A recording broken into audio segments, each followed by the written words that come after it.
Hello everyone and welcome to day one of the North American ESL Pro League. My name is James Banks and I will be your host throughout the North American season. And before we get these games underway, let's break down and just have a look at exactly what will be going on here, because we've not just got some of the best teams in the region, we've got some up-and-comers that have made their way through the MDL League and their way through into this ESL Pro League season. It is always a very, very tough season to play through. It's online matches, it's back-to-back best of ones. We see plenty of action coming into play, but also we got some very talented individuals, some fresh faces and some faces that you'll certainly remember.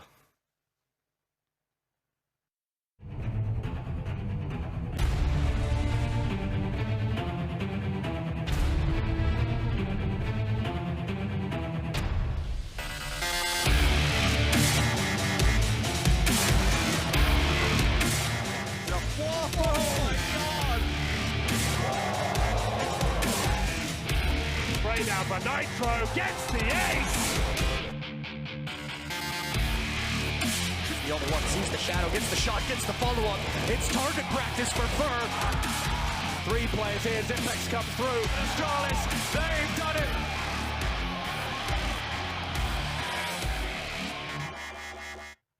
As I was saying there, we will be having a nice star-studded lineup of talent joining me on the desk here and being in your ears for all of the commentary. And to start with, my very esteemed colleague, it is Natu, going to be one of the analysts here joining me throughout the show. How are you doing today, man? You ready to rock this? Yeah, I'm good. It's going to be a lot of fun. Looking forward to another season getting underway. Oh, yes. And then also some fresh faces, and suitably here for the North American season, though you are both Canadians, you might be biased slightly as well. We've got Launders. Launders, how are you, man? It's good to finally have you over here. Yeah, it's nice, man. Resident Canadian representation. And we get to cast eUnited today, which I'm really, really excited about. And Scrawny, over to you, man. The voice we've heard so much from of late, and we've got you two ready to rock it. How are you feeling? I'm feeling fantastic, dude. It's good to be back on Pro League. Oh, yes. And that is exactly what's going to happen. And the first games that we get to start with here, like you were saying there, Launders, is going to be eUnited. Now, that's a roster that I am very intrigued about, because they've had shining glimmers of hope, right, in terms of being, at least from my perspective, that kind of NRG-style team there. Yeah, I mean, they almost made it to the major, first stage of the major, right? Yeah. That counts for something. But complexity, obviously, with their hot run all the way to the top 8, stopped them in the tracks. But yeah, I mean, obviously, they're going to be heading to a game here to start the season against a team that isn't necessarily in a stage where they can say that they're complete. Obviously, Renegades is the one they're going to be playing. So yeah, interesting to see how they fare. Well, you can see your NA standings and look down at all the teams that are in there. Now, some of the interesting ones we've got, obviously, Team Envy being placed in there. Not the Envy that you would think of, not the French lineup. It is a North American style one, and only just recently announced as well. So they've got some potential pressure on their shoulders as well to rep NA a little bit there. What do you think about that? I mean, in the big picture, if you look at the teams, there's a lot of interesting storylines. I mean, Cloud9, first of all, you know, the big thing, Golden obviously moving over, Flush getting signed. Like, who would have thought, going back half a year ago, that this could be an actual thing? Complexity, like I just mentioned, coming out of a great run of the major. Yeah. You know, Liquid, MIBR, some great storylines in this Pro League for sure. Well, here are our day one matches to kick things off. eUnited taking on Renegades. Also, Renegades with their new roster. It's going to be very interesting to see how things can go down with them. And eUnited certainly a team they can't take for light. And then we've got Luminosity going up against Rogue, which is an interesting one for me, because I feel like Luminosity has got so much potential here. We recently saw them qualify recently for the Chicago event, so they come through the South American side of things, very dominant in their own region. The exception to MIBR now as well, which is kind of like a little bit of shining hope for that region. It feels to me like maybe the glimmer of hope for the good old Samba CS that we know the Brazilian Counter-Strike from back in the day. You know, flashy, a lot of maybe random stuff here and there, and having a bit of over-aggression and so on. So yeah, definitely a team to look out for. Now, I'm going to bring our lovely commentators back into this for a second. Launders, which game are you most excited for today, and why, my friend? Well, as you know, Canadian commentators, we've got Moose on eUnited, and when we casted our last DreamHack, was that Austin? No, we're doing Montreal. Montreal, that's right. Yeah. in the place where we were both born, it's a very special event for us, as you can see. We missed all of eUnited's games. Yeah. And this is a team that we've been kind of, as commentators, rising the same way that eUnited have. So we have sunk cost in them doing well. We want to see them succeed. And so definitely the eUnited match. Okay. Well, before we go any further, we're going to take a look at the first matchup being eUnited versus Renegades. Have a little look at this. Vodafone presents the pre-match. So our Vodafone pre-match, as always, it's going to be eUnited Renegades. Now, for me, eUnited, okay, I think they've got a lot of skill on the roster. I think they've got potential. But I look at them as like what we looked at NRG, as a team that's kind of up and coming, but we haven't seen too many big results from them yet. Certainly one to keep an eye out for. But I'm just wondering, how much damage do you think they can do here when we come to this game against Renegades? I mean, the unknown quantity in Renegades kind of gives it an opportunity, definitely, for them to start up the season with a victory, for sure. I mean, there's a lot of questions when it comes to Renegades. So I think that sense, eUnited definitely has a chance. But at the same time, you know, I think the last time that I really watched them was in Montreal. For me, I was expecting more out of them. You know, I was actually a little scared they played my team at that tournament, and it felt like, you know, this could be a really dicey game. But actually, you know, United ended up losing a lot of sloppy rounds against anti-ecos and stuff like that. So, you know, they really got to make sure that they don't give out some easy rounds for them to keep on being successful. And this Renegades roster as well, obviously, big changes just coming in. We get to see more of an Australian lineup here, where only Jakem being the non-Aussie aboard this team. Now, both Liaz and Gratisfaction have both sat at the top of that region for quite some time. Gratisfaction coming from Greyhound, Liaz coming in from Order, or the ex-Kings lineup, and both teams have had a very dominant run throughout that region. This is the big stage for them now. Yeah, I mean, one could say that they've been the big fish in a small pond before, right? I mean, if you go through their statistics, it's really hard to really judge them, because a lot of it looks like they're insane, but then you have to think most of the opposition they played against is Australian teams, so you don't really know how to judge them. But at the same time, both of those players have had some good results against the bigger teams. We had Liaz going 43 and 26 against C9 and IM Sydney, for example, in an overtime game, but still, you know, that counts for something, obviously. Exactly. He's going to be a big rival for this team. Gratisfaction also, you know, he's going to be that operator coming in and try to elevate that factor for Renegades, for sure, because I feel like that's been one of the things that Renegades was never really able to grasp properly with Ricky, with Yam and so forth on the team. So definitely, I mean, Renegades needed to kind of do something. It was always the fact that they would get through the minors, into the major, but nothing more. And obviously the players got fed up with that. They want to get to that next level. So now it's time for them to shake things up. Obviously they just now have, and now we will have the opportunity to see the first time they actually play together, and how does the team work. And what do you think, Arel, with Renegades in particular, and kind of the time they'll have to put themselves together? Because obviously it was quite a recent change, literally just a few days ago. So how much practice do you think they would have had going into this? And do you think this is also kind of a lead up for them to getting to these bigger events? Because we know that's where Renegades like to put themselves to. We see them regularly throughout the DreamHacks and the big ESL events where they're trying to make it through the qualifiers. Do you think they're going to have enough now to do some serious damage here in Pro League? That's the tough part, right? I mean, you can't really tell how many days have they practiced behind closed doors, you know, without us knowing when they've been signed and so forth, when have the players flown into the US and so forth. So it could be that they've played together for 2 days. It could be they've played since, you know, for a week or so. But obviously it's not going to be long enough for them to have everything honed. Not even close, right? So I'm going to expect them to be relying on some of the old stuff they've had, and then maybe some of the things that these new players are going to come and throw from their previous teams, and maybe a little bit puggy, try to be kind of overly aggressive here and there, trying to do some gimmicky stuff that can work in a specific moment that might actually win them games. And that's the kind of thing that I'm expecting, but you know, it's super hard for them, obviously. It's only just the beginning.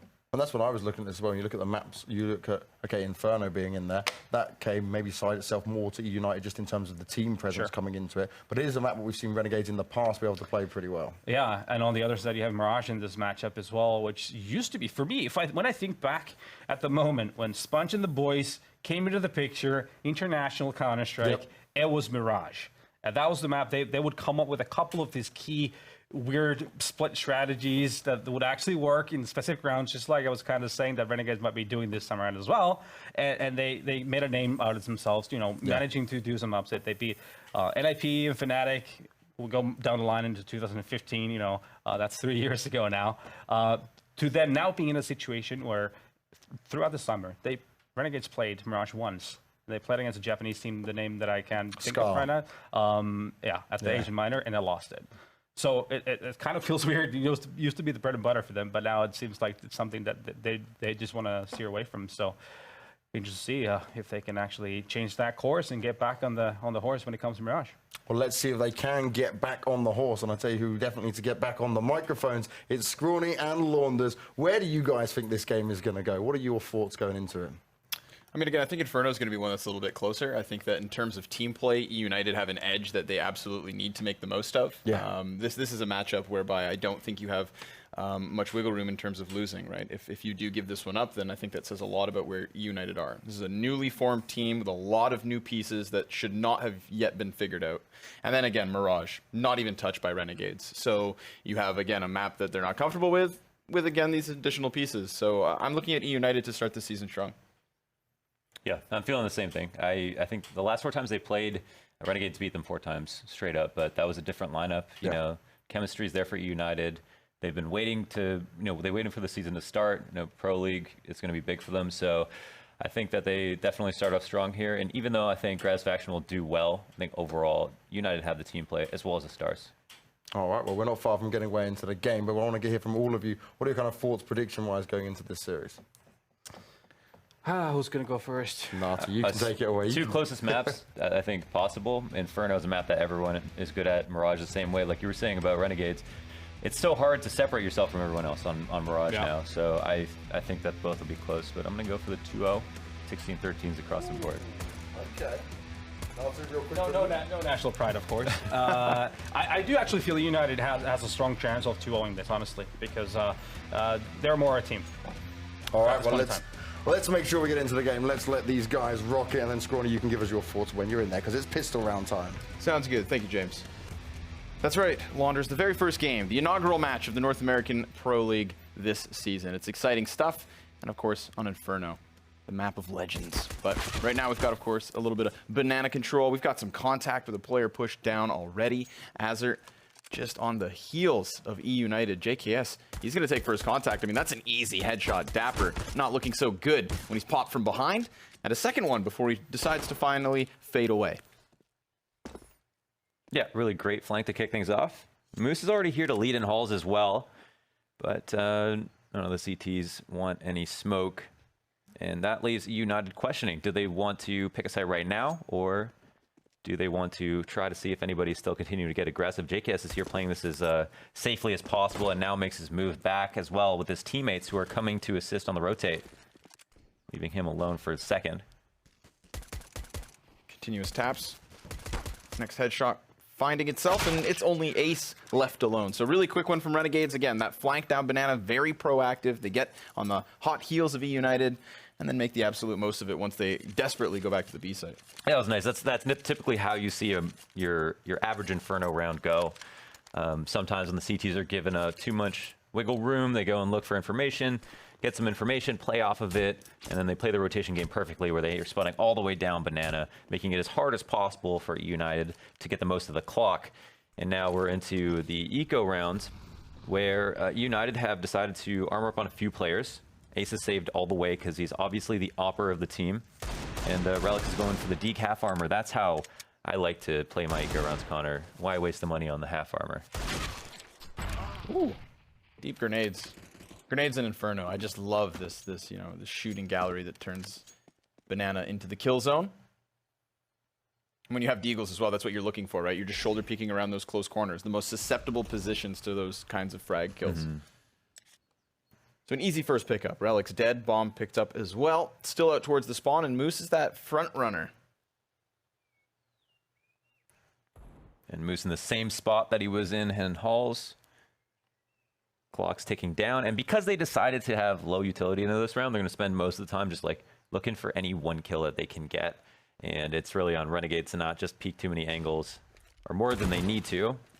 Here's the Molotov's already going to come out on the fallback, but Azars doesn't leave his hand, and instead Dazzle gets the frag, leaving it in a 4v4.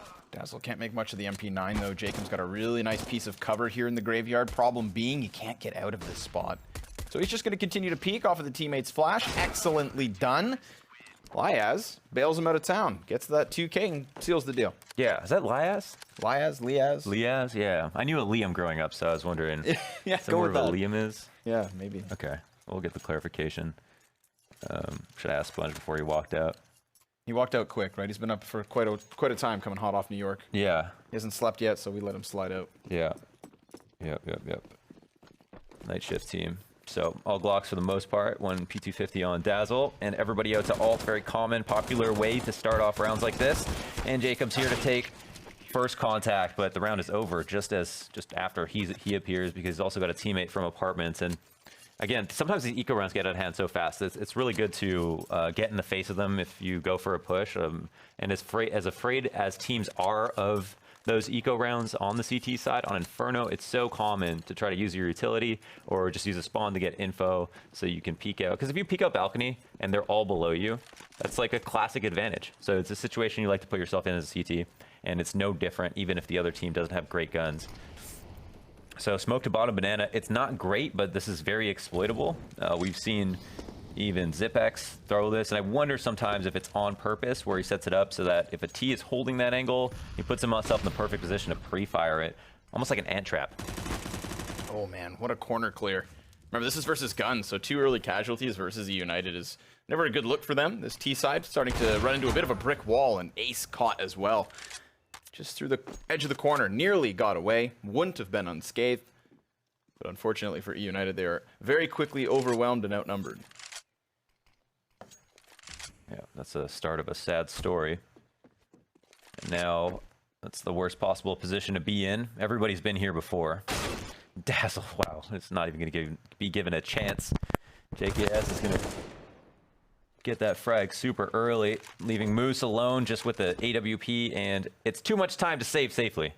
Yeah, right. So at this point, we're just looking to deal some kind of damage back versus Renegades. They're having such a momentous start that for eUnited, they know they're not only in a tough spot, but their opponent's in a fantastic one. I do like that he just decides to get rid of the AWP. You know you're not going to survive the round. You know these CTs are already enveloping you, and sure enough, there it is, the death. Yeah, it's not the pug decision. It's just a really smart thing to do in matches, though, just giving the other team enough credit that you know you'll be found out at the end of the day. And now it's a hot 4-0 start and the easiest road possible. And eUnited have just another round with only save weapons. But it'll be interesting to see start of the season. Everyone's got fresh eco strats, obviously, so maybe they'll do something interesting. But once again, Jacob from the balcony doesn't spot anybody, but he hears people. Gratisfaction wants to just dip out, and Dazzle gives chase. Just with those last few bullets, he manages to get this kill, and Az is now going to have it all in himself.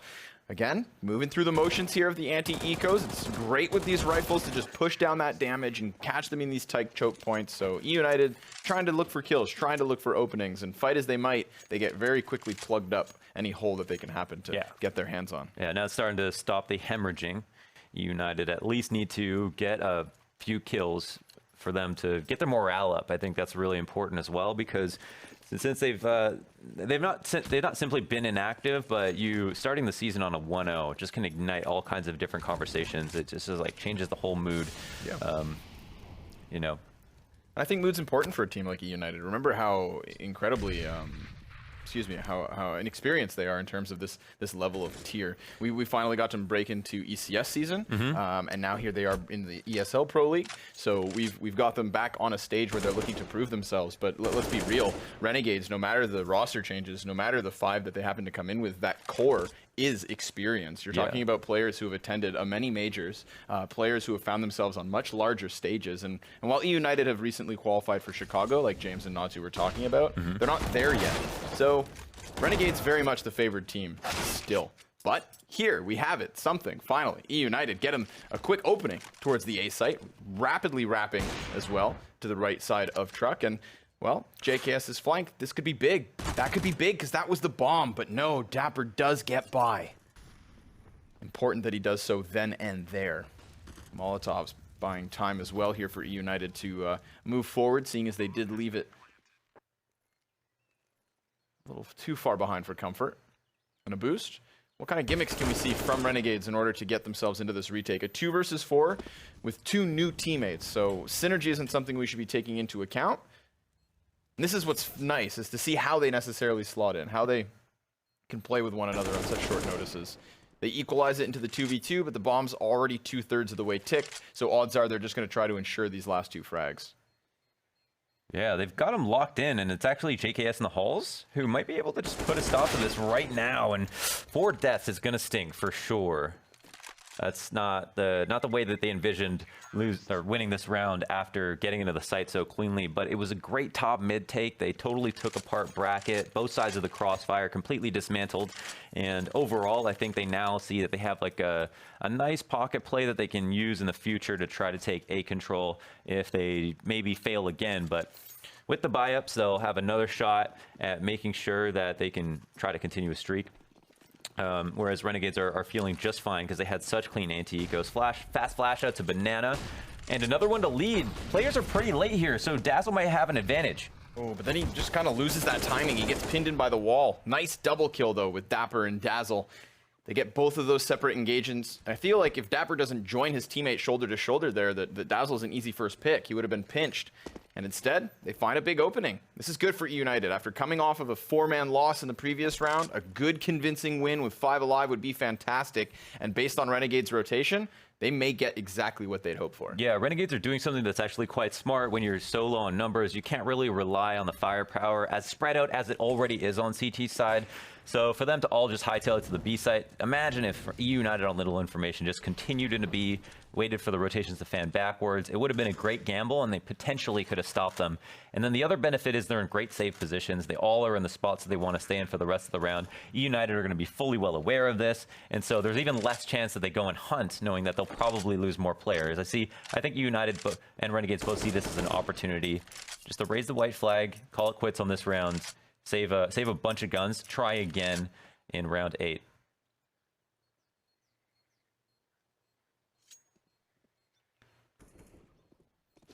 That's not such a bad start.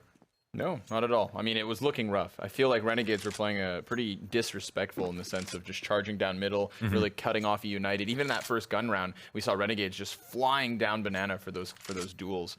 So it's nice to see eUnited kind of pushing that back a little, you know, establishing themselves at the forefront, of Banana. We saw how that duel came down to the 2 versus 2, and that could have so easily gone either way. And a double man advantage for Renegades, again, after eUnited were already on that borderline of being broke. This spells a completely different matchup, but this buy is important for that reason. Cash is all on the line. Yeah, eUnited know they have a ton of money to plow through. This might be the round to do it. Those people on the Renegades might not think about buying after taking 3 L's back to back. Gratisfaction, it's kind of out here on an island with the AWP, spots down, falls off of a flash, and holds the smoke in his hand, and knows that he might need to use it soon. Push him off the corner. Gratisfaction gonna retreat even further so, and the confirmation of the bomb is great. Asa manages a headshot before dropping himself, and a flash for Gratisfaction is meant to maybe slow all of this down, but it's not. It's gonna continue trudging forward. They will have to double back for bomb, though. It's the second time already this bomb has become a bit of a nuisance in terms of positioning and timing. But, oh, talk about timing. JKS finds Dapper coming to clear the flank, and he barely gets away with just such minimal health. I mean, that's the thing. 2 of these CTs are still incredibly tagged up, and I think the round's going to slow down at this point. We've got 50 seconds, eUnited. We've got 1-man pinned towards pit, knowing that there's an opper somewhere here towards arch/library, and they're hoping that someone from Renegades oversteps. Somebody offers up a kill and could get them into that even ground. Yeah, 3 players on the periphery for the CTs. The bomb's just been picked up now. They wanted to make sure that they picked it up safely, but Renegades have other plans. They haven't actually played around it, and so they want to let it go down, knowing they have the man advantage. I still think that eUnited are in this, though, and actually, JKS peeks out a tad bit early to maybe get some info. Gratisfaction. Nice flick, however, through the wall, making it just a 1v2 now for Moose. I love Moose in a clutch. He's got the confidence to make these sorts of plays happen, but he doesn't have the head. Gratisfaction, beautiful headshot.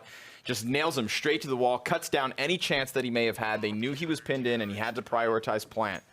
So, Renegades get back in control for the time being. Gotta say, it was kind of a strange decision, I feel like, for JKS to try to peek out of the halls that early. He was spotted as it was, but then I thought, all right, well, he's spotted, but since he's not going to walk out of halls until the bomb goes down, because that seems like the plan for the team, he'll be okay. He'll just like wait there. They'll know where he is. He might get killed anyway, but at least he can delay it a little bit. But instead, he tries to go out when it's still like 25 seconds and we don't know where eUnited are going to go. And that almost puts the round in jeopardy. But just as you said, Gratisfaction bails him out. 2 wall bang headshots. So Dapper's got in front of the smoke on Banana, which is a big position to be in. It's a little bit scary. Sometimes you see teams molly this afterwards, but he's fine for now, and also gets info on the op. Looks like they're going to continue to move this one forward. We saw that massive volley of grenades from Renegade. All the frags go flying down.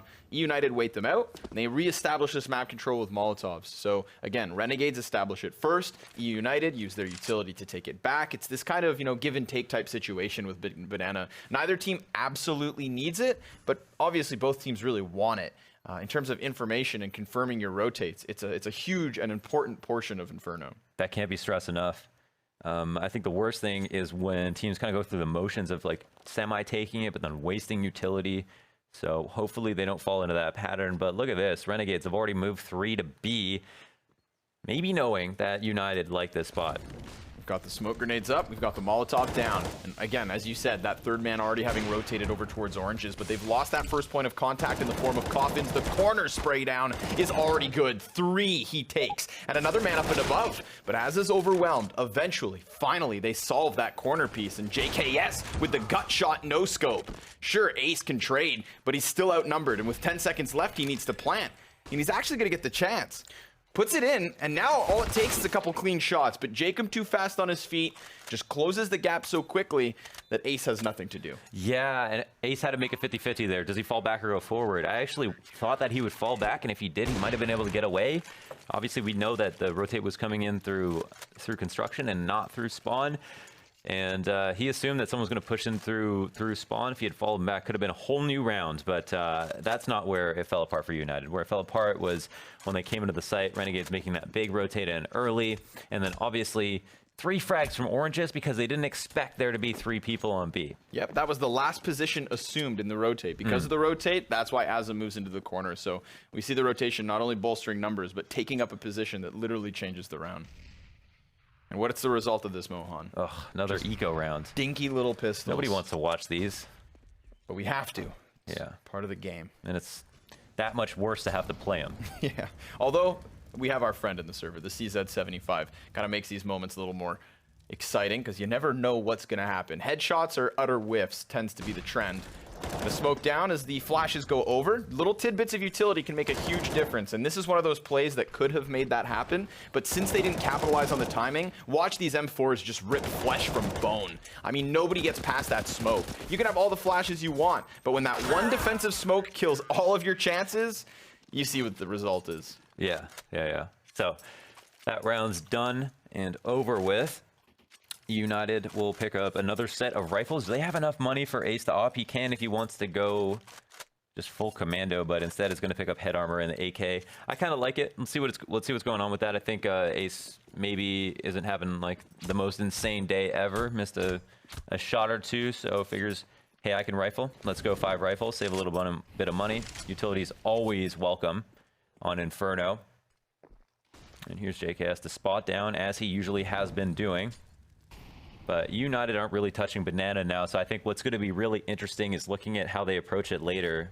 Can't just leave this area unattended. As we could see the rotate from Renegades, they've sent the relay off, 1 player down Speedway, and they've overstacked a site. So it's kind of wasted grenades from United unless they leave with map control at A right now. Couple shots back, gotta be cautious. Don't want to get nailed through that, because then Arch becomes so open. Good thing that he moved just a few seconds sooner, because if not, the Molotov forces the play, and you know where to spam as a terrorist. So very well could have been the first death here, but instead he's the first murderer. Gratisfaction simultaneously catching a couple of kills. So 5v3 out of nowhere. Double op setup from Renegades, paying off with the sniper being present here at A. And as you said, a lack of banana control. They know Renegades sit pretty on the brackets, and it's just eUnited feeding death after death. Bomb even chucked over to the feet of Renegades makes this all the harder to retrieve. And with 35 seconds, I mean, I don't think they get anything from this, especially now with just being on a single flash and smoke. So it's a couple more deaths is all they'll get. Doesn't quite seem worth it. Could have easily walked away here, started saving some cash, but It's going to be death and demise for eUnited. Yeah, it was nice. I really appreciate that even though Renegades had the rotations in, that with the overstack, they decided to stay as aggressive as eUnited wanted, not giving up any map control, and knowing they could fight for the trades. They had a great advantage. I think that the thing is about top mid is, okay, so you take top banana as a terrorist, you can sit there, you can wait, you can leave it, and it's really rare that a CT will come back without a flash. At top brackets, you can have like an op come around the angle. It's like relatively safe. It's really nerve-wracking as a terrorist to stand in the middle of top mid after the smokes are gone. So that means that it can be nice to try to retake it as a CT, and they definitely heeded that call to action.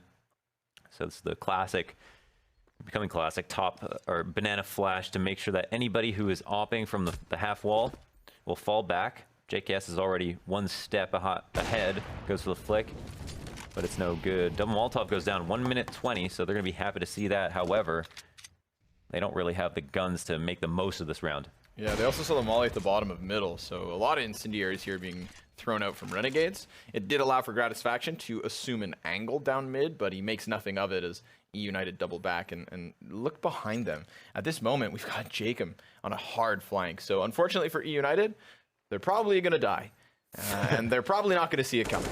There's the first one. Spray eventually gets the job done. Ace, the first casualty. Poor guy is dropped without ever realizing what was up. Although Moose does punish, they're able to at least pinch that one player from Renegades because nobody else on the team was nearby to help him. You know, you don't get that second punch in the combo. Nobody was ready to come charging down banana. Nobody was here towards middle peak. So it was very much just Jacob. And if he killed all 5, then fantastic. But this is the result. It's just one and done. And an AK chucked over to Moose. But Gratisfaction is on fire. That first flick was beautiful. But Relics and Dazzle, despite the best efforts of the A-site defenders, they get through this. A third time, just take note that Bomb has slowed things down at least for a good 5 seconds. So already now Renegades, they're here. And that's going to change things because obviously Dazzle has to cover Library Peak and the Bomb Planter just gets killed. That little bit of timing doesn't allow for them to assume after plants, and suddenly it's just Relics left alone. A man advantage made possible off of it, and sure, while he does drop JKS, his position's revealed. It's the kill for Liaz. Beautiful little 3K here on the A site, and an excellent round for Renegades. They hit double digits. Yeah, retake kills are obviously worth their weight in gold, no matter what the weapons they're going up against, but it's like Liaz hit that like nice kind of jiggle peek on Dazzle that made him miss his shot. Obviously, if he came out flat, he would have got taken down for sure. So that was good awareness on his part, and then everything else just kind of fell into place. So great job by them. It seemed like United had a good thing going there for a second, even though Gratisfaction, as you mentioned, hit that one big flick. After that, got traded out. Do you think that the bomb being thrown down actually made as big of a deal as it made it out to be? The bomb was actually on the guy who was jumping.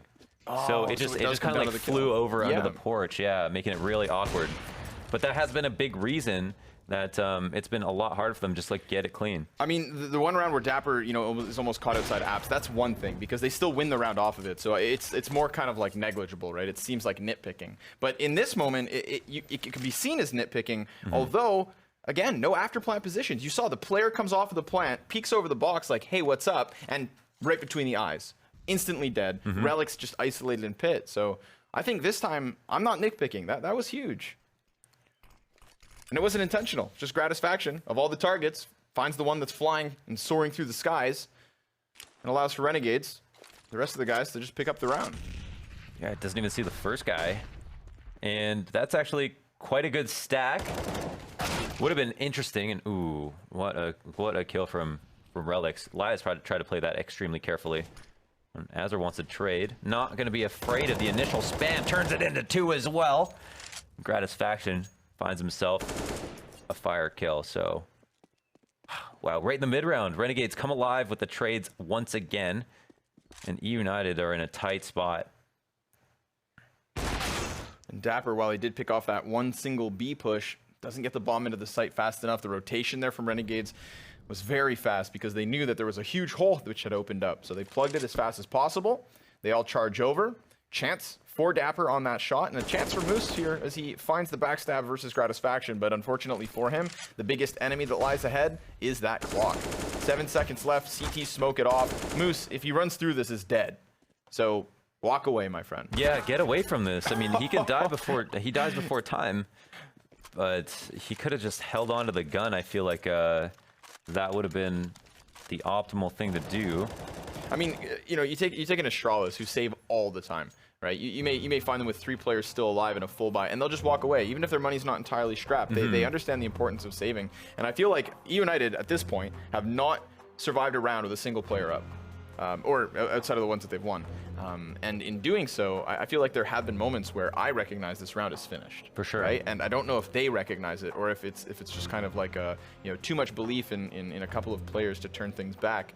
Whereas all of a sudden, I feel like we started this match 5 minutes ago, and it's 11-2. It has been a quick one. I would have loved to see, I know we both would have loved to see, Moose with a little bit more time there. Like if he had like a minute left and he's on that big flank, he's the kind of player that can definitely turn it into something, and it would have been nice to watch him work. But maybe in another round. I've got one more match after this, which I think is Mirage. Exactly.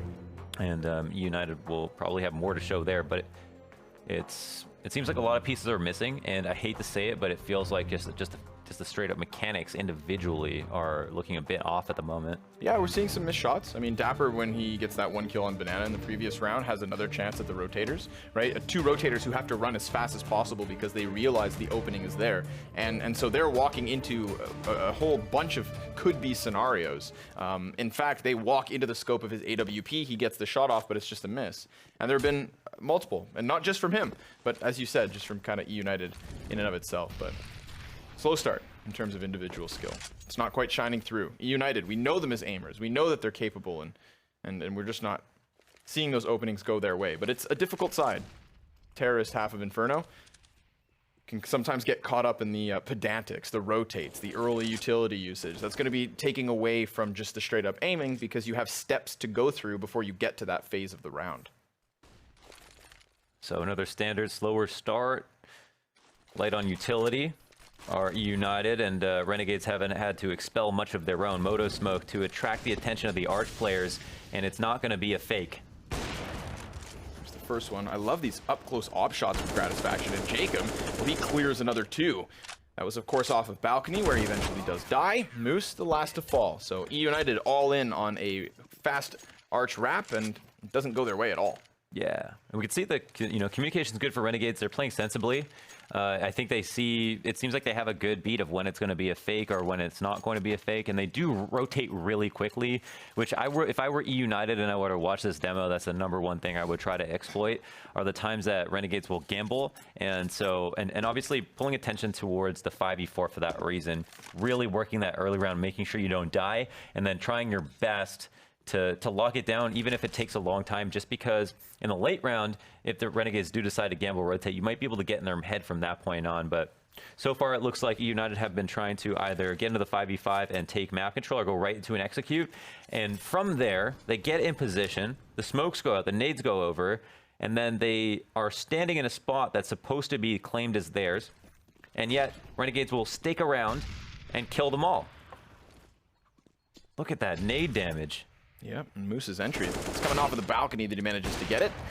Just kills across the kill feed for Renegades. Everybody doing their job, everybody putting in work, but maybe not as much as Dazzle. He's got 2, looking for all 4, but has to go back for bomb. Ooh. And in doing so, it's lying in the hands of Renegades. He does get that 3-piece, and the 4th would be icing on the cake. Liaz's just going to chill a little bit here in the cubby of mid. A very unexpected position, I'd say, but he's just giving time here, Dazzle, over to the CT, hoping that maybe he goes on a bit of an expedition. But why would he?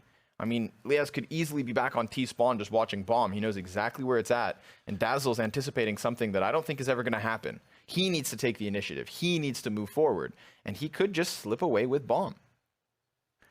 Yeah, so obviously, Dazzle just trying to make the number of plays that he can make, extrapolate in Liaz's head, force him out of a common position, or the angle that expects the most action. Now he's got a spot where he can actually fall off into library, but he hasn't done it yet, and Liaz might second guess himself. I mean, he could assume positions. Liaz should check this corner. Oh, Dazzle spots him. Dazzle's got it, dead to rights. Nice. Liaz really thought maybe he was still in the back corner of the bomb site, or he had wrapped back over towards Arch side, and based on where the bomb plant was, I wouldn't blame him. I mean, that plant was for the opposite side of the bomb site, so just a little 1v1 here picked up by eUnited, and they'll get at least one more round on a T side that certainly Renegades are happy about. I mean, a lot of, potential situations with plants or executions that could have gone eUnited's way, but I feel like frag counts were all Renegades. And that's the 1v4, right? Yes. Yeah, straight up clip. I mean, or It's a 4K at least. It was a 4K, 1v3 at the very least. So that was extremely nice from Dazzle. And unfortunately for them, it's only one more round, so it's still just a daunting comeback here in the first map of the season. Kind of exciting. First map of the season. The entire season longer. Entire We're finally season. back. Yes. We're back on a Pro League. That's pretty cool. This time in Copenhagen. Yeah, I'd say I'm happier to be here than we were in California. Yeah. Two great places in the world, but I'm going to give the edge to the studio. Yeah? I'm going to go ahead and Definitely edge the out to studio. Studio gets points. And the city, well, we haven't had a chance to see too much of it, but all in due time, my friend. All in due time. Just like the second half of this first Inferno map. Remember, of course, guys, that the format of the Pro League season means we're going to have two best of ones, separate of one another, with each of these teams you see on screen. So I'm very much excited to see the Mirage from eUnited in terms of maybe showcasing what they have and what they are made of. But I can also see a potential world whereby they use these smokes to burn off the clock and possibly make at least a more respectful score, right? You don't want to go down 16-3, do you? No, you've got to at least play for dignity at that point. And that was a tough way to kick off a pistol after having such a classy exit to the half,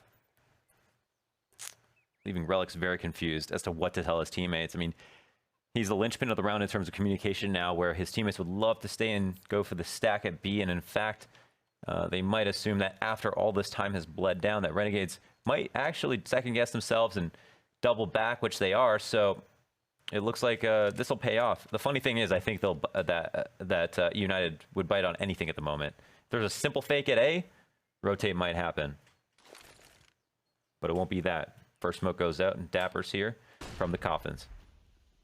Because of the flashbang, he sees nothing until they're actually on the bomb site. Easy pickup for Gratisfaction. Now the CTs are going to start to emerge from the corners. Ace is the one with the element of surprise because, as we said, they don't expect a third person to be here. Ace could pick up another couple headshots. He's running out of bullets, though. A single shot left in the mag means he's done for. But Relics could be presented a bomb planter. They know exactly where he is, and he's on full display. Does decide to fade away, and then he comes back again. Wants a little more action. Oof, can only do that so many times with the CZ, but he makes it count. And now he's got to sniff out the last. Azur, however, just blasts him one. Straight between the eyes. Relics taken aback after the plant, and 22-7. Can we just take a moment here to appreciate, on the desk we talked about how if one of the old dogs, if one of the core players from Renegades were able to show us what they were touted as being made of, then we were going to have a Renegades win, and possibly a very lopsided one at that. You're looking at it, folks. Yeah. No, Az is in great form so far. That's pretty awesome to see. Definitely very underrated player. And maybe not the Australians, like they know how good he is, but overall, I think it's just a kind of a more understated personality and doesn't stand out that much. But his stats have always been there too. And yeah. The numbers don't lie. Azur frags for sure. Again, right? I think we said it perfect earlier. Big fish in a small pond. Now gets a chance to breathe some fresh water. Soaking it up as well. eUnited just look at a loss for the time being. Shouldn't be changing with the equipment they currently hold on to. They will still have the 3 defenders at the A site, which is where the majority of Renegades are beginning to explore. Could have very well just offered their backside up to Boiler. But it's all been cleared. It's all been taken. Renegades, piece by piece, will figure out that eUnited have to be kerneled and wrapped up inside one of these sites. Which of the two has the bigger threat, however? That's the only question they ask themselves. Yeah, and info always comes at a price. Some type of risk. Unfortunately, our nades can't see people. So, always got to pair that with a peek. And that makes it a little bit tense when it comes to these anti-ecos. Relics moves off an angle at the wrong time. Just at the very last moment, meaning that now Renegades have been unleashed. They're going to go charging past. Dazzle distracts. Relics able to get one headshot, but then it's just so quickly quelled and cleaned up. Everybody dies within the bomb site. The plant comes forward. eUnited desperate to get their footing back towards this site. And in doing so, Dapper has maybe something to say. Remember, Ace, he's saving for that AWP, so he really has not much to help out with. I love the walk explode when you have three go arch, one go lane for insurance, and one go in halls. It's a very standard way to take A. I like it on anti-ecos. I like when it's a walk explode because except if there is a a crossfire or an arch stack. Obviously there can be issues, but overall, if you can save your nades, everyone's got their guns out. Everyone keeps long distances. The majority of your players are going arch, so they keep long distances, and then you have someone in halls for insurance to shoot people in the back on the site, clear out pit a little bit easier, and I like this formula for anti-ecos. Definitely Renegades picking a good one in my book. Now they're on 14 rounds. Connor, 2 more to win map 1. In an incredibly lopsided fashion. Everybody else in Renegades as well, just putting in that work, right? We talk about Azza being the outstander. But he's got support. He's got full form. Renegades do not seem to be taken aback by guys like eUnited. Dapper will blast him back, though. He's not invincible. He's good, but he's not invincible. It's true. He's not perfect.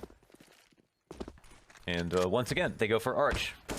Definitely like to see this, but they're chipping away at JKS, who could have had a bunch of easy frags come his way, but now they're spread out nicely at A. The bomb goes down in the middle of all these T's, and JKS has found a fallback spot to most likely hit somebody without getting killed. And that ends up being 2, maybe 2 more than he would have gotten if he didn't reposition in the first place. Now it's just a one-man army. Dapper with an AK. And this, I mean, even if he keeps this, this is pretty much just a consolation prize. But it looks like that won't even be the case. I don't think he had armor. And now Renegades are on match point. Might be looking at an early close. An incredibly early close. I mean, even if eUnited can do something on this defense, I don't think it's going to outlast the round advantage that Renegades hold on to. Yeah. This is huge. This is just a complete and total outclassing for the time being. Yeah. But this is their one chance to kind of, let's hold it back a bit. For sure. This gun round. Let's see what you're made of. Win one gun round. And I hate to say it, but like you, as eUnited, I mean, both these teams are not going to assume that they're, top 2 in Pro League, but they are looking at the standings and these are a couple of our easier matches potentially. Yeah. And those are a couple of great trades to start off this round. 1 banana control. Love the late retake. With the smoke still down. So in the last 7 seconds of the smoke, it bought a banana. Toss one flash over the half wall. Have everyone in the back blocked off. And if there is a residual terrorist or 2 that have been left there, they go down safely. I see it this way, right? There's no reason Renegades will get worse over time.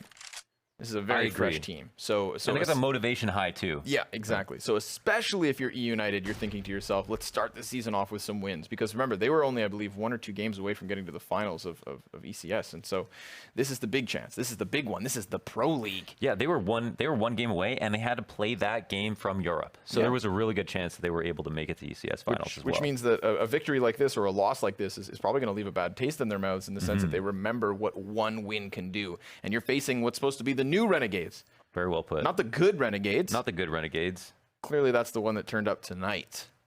But this is going to boil down to the last 30 seconds. Renegades could either put it to rest, or eUnited may best them at least 1 round. But Ace gets burned out of the corner, so he's going to have to change very quickly, and quickly gets the shot off as well. Doesn't land it, but the second time is the trick. Finally does die to JKS, and with 15 seconds, bomb can certainly be planted, even though eUnited are rotating over. Oh. Beautiful kill from JKS. He gets executed from behind. Moose with the headshot, and the side-by-side between him and Dazzle. They're both going to go through construction. And Liaz is going to reposition over towards CT spawn. Now, that's an easy kill to Dazzle because he has to clear the back bomb site. Moose is going to jump on top of this. He has a smoke and flash, but he's going to just try to ride this one out. It's down to the 5 seconds because he doesn't have a kit. A 10-second stick, that's ambitious. And the price is your life.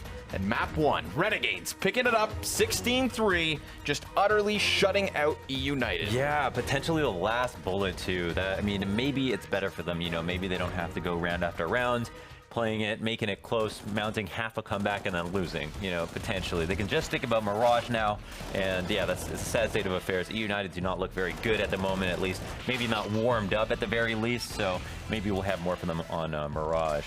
Yeah, that's exactly it, right? We get that break, and maybe, just maybe, eUnited come back with a fresh breath of life in them. So don't go too far, folks. We'll be back with Mirage in just a second.